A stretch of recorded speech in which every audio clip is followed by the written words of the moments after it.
Bienvenidos al canal de David Roll, Política y Derecho Constitucional para Extraterrestres. Esta es la lista de reproducción sobre las reformas políticas, que comenzó con un artículo en el periódico UN Partidos. Este artículo del que vamos a hablar hoy es en el periódico El Mundo de Medellín una semana antes.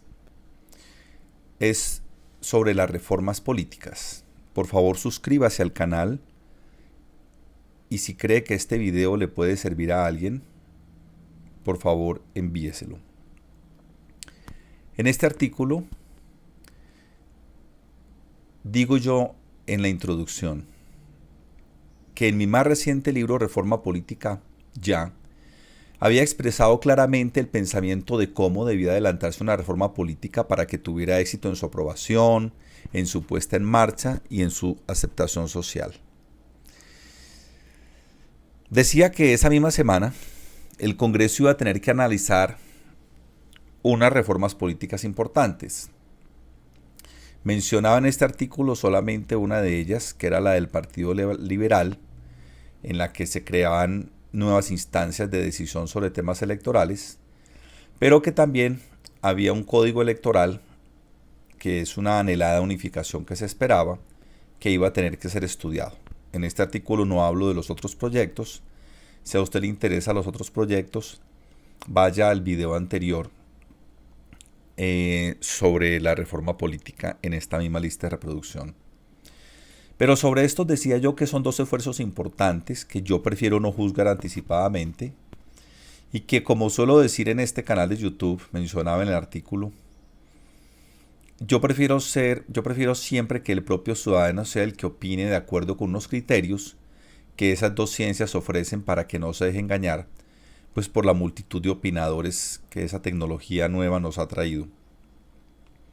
En el otro artículo que menciono, pues hago más comentarios técnicos. Esto es como una introducción. Lo que quiero significar es que una vez que usted conozca esos proyectos, pensamos que usted mismo debe juzgar en qué medida cumplen esas reglas que yo digo que son necesarias, basado en esas dos disciplinas, para que usted diga si esa reforma le parece buena, legítima y viable. El primer criterio que yo señalo en mi artículo es el criterio de ingeniería institucional, que fue desarrollado por lo que denomino el trío franco-italiano-alemán, Divergé, Sartori y Nolen. Menciono que aunque los seguidores de unos y otros debaten mucho entre ellos, en general, si uno se pone a resumir, los tres aconsejan que haya un estudio muy prolongado, profundo y experto antes de proponer una reforma política. El primer autor de esos, el francés, es muy institucionalista, el segundo, el italiano, es muy comparativista, y el tercero, el que tiene un enfoque histórico-empírico, digamos que es el que más se apega a la realidad del país, que es el de Dieter-Nolen. Entonces, lo que yo les quiero significar es que la primera pregunta que ustedes deben hacer es si una reforma específica fue producto de estudios de ese tipo. Que si es así, pues es muy interesante conocerlos, saber quiénes y con qué preparación específica en el tema los adelantaron, dónde fueron publicados, cuándo se debatieron en el mundo académico interinstitucional y sobre todo ante el gran público por medios de comunicación o por redes. La segunda pregunta que planteo tiene que ver con esos mismos tres autores, y sería esa: ¿se dio ese estudio profundo en el cual esos tres enfoques sustentan esa propuesta? ¿O una combinación de los tres? ¿O se basa en desarrollos científicos políticos? Y sobre todo, ¿cuál es la relación entre la propuesta teórica básica y lo propuesto finalmente? Entonces,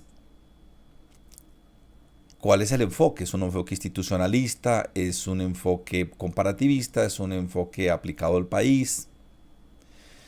La otra pregunta que le digo al lector que debe hacerse, o al asistente a este canal, es hasta qué punto las propuestas allí consignadas en cada reforma política reflejan o no un largo y previo debate nacional y un cierto consenso como para decir que tengan legitimidad y tengan aceptación tanto de los partidos como de los ciudadanos. Bueno, para no hacerlo muy abstracto, digo en el artículo, por ejemplo, la lista cerrada era un concepto que ya venía siendo decantado. Eh, no de la manera en que se propone en el proyecto del Partido Liberal, pero ya venía hablándose de él.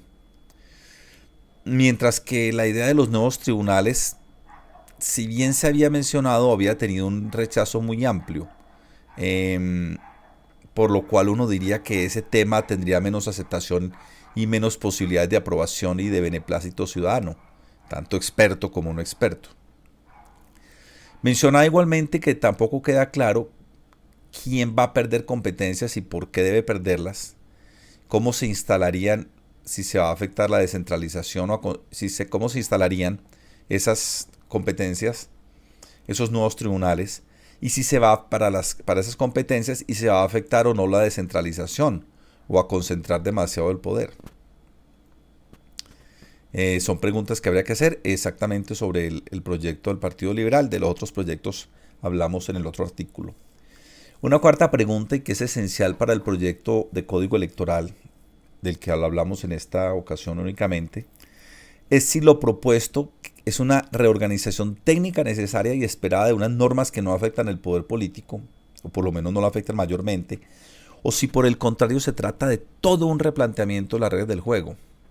A primera vista yo digo que ese proyecto parece tener la primera cualidad y no la segunda, que está haciendo una reorganización necesaria, pero que no parece pues una apuesta de reforma política tan radical como la del Partido Liberal. Digo en el artículo que por qué tanto perendengue en términos de mi tierra antioqueña, pues la razón de que yo ponga tantas exigencias para una reforma política se debe a que, según los estudios, la gente no cree en las instituciones en estos días, ni en los electos, ni en los procesos. Y con mayor sentido, con mayor razón, estas reformas deben ser al mismo tiempo rigurosas, deben ser consensuadas, deben ser pedagógicamente discutidas antes de llegar al Congreso, o por lo menos pues antes de ser aprobadas, por la situación compleja. Yo digo en el artículo que hay que reconquistar el amor del ciudadano por su país, por sus partidos y por sus instituciones, y que si uno cambia las reglas del juego político sin que haya esa democracia deliberativa previa, sin una clara preparación intelectual de lo que se va a proponer, va a ser difícil esa reconciliación. Confiemos, digo, que esto haya sucedido, pero hay que comprobarlo. En cada caso el lector debe mirar a ver si sí hubo esos procesos. Ya iba concluyendo en el artículo diciendo que, en síntesis, el ciudadano interesado en estos temas no debe sentarse a analizar si esta o aquella norma le parece buena, regular o mala.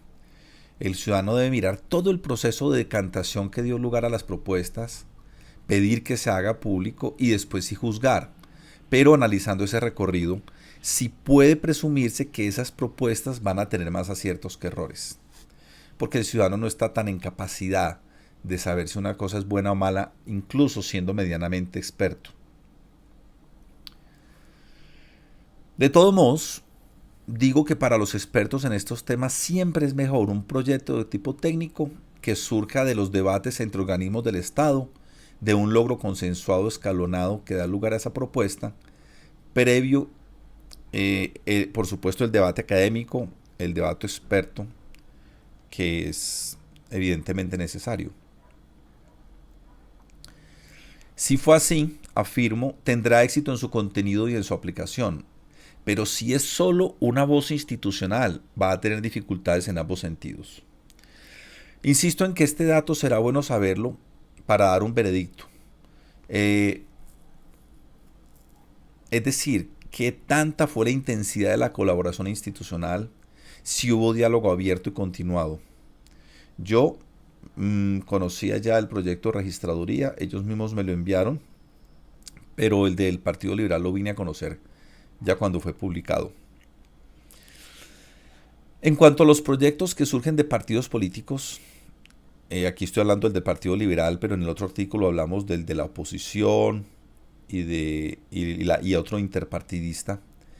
pero vale para ellos también. Habrá que preguntarse qué tanto se debatieron internamente, si hubo casi unanimidad antes de presentarlo y sobre todo si se fogueó el proyecto con otros partidos, por lo menos los cercanos ideológicamente. Cuando se crea un proyecto de estos, por lo menos que sí, que uno diga el partido va completamente con el partido, o en este caso pues la oposición o ese grupo interpartidario, qué tan fuerte tiene el apoyo.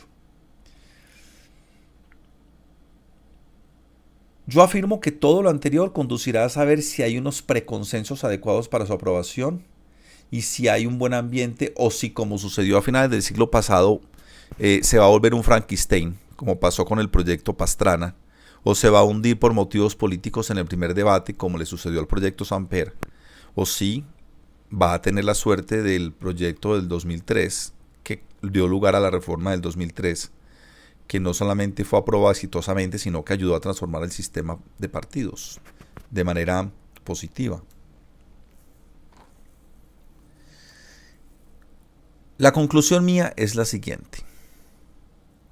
Y antes de ello estoy citando, y lo pueden ver en el link de este artículo, un artículo que escribí yo sobre la ingeniería electoral para que sea consultado haciendo clic en ese link.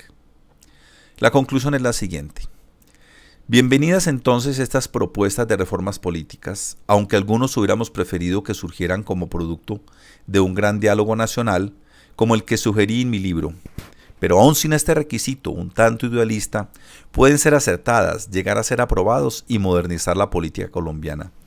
¿Cómo lo sabremos? No hay que ser futurólogo. Aplique estas reglas básicas usted mismo y juzgue sin dejarse influir por medios ni redes sociales, más allá de que le den una información clara para este estudio.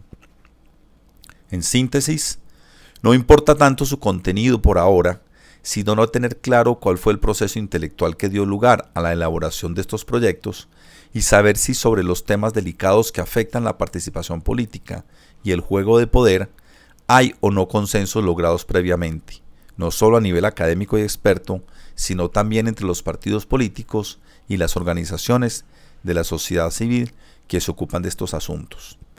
En el otro video, referente al artículo de UN, ya sí analizo cada una de las propuestas y hago unas primeras observaciones. Si no ha visto el otro video, lo invito a que lo vea. Y que lo complemente y que se complemente su conocimiento con este.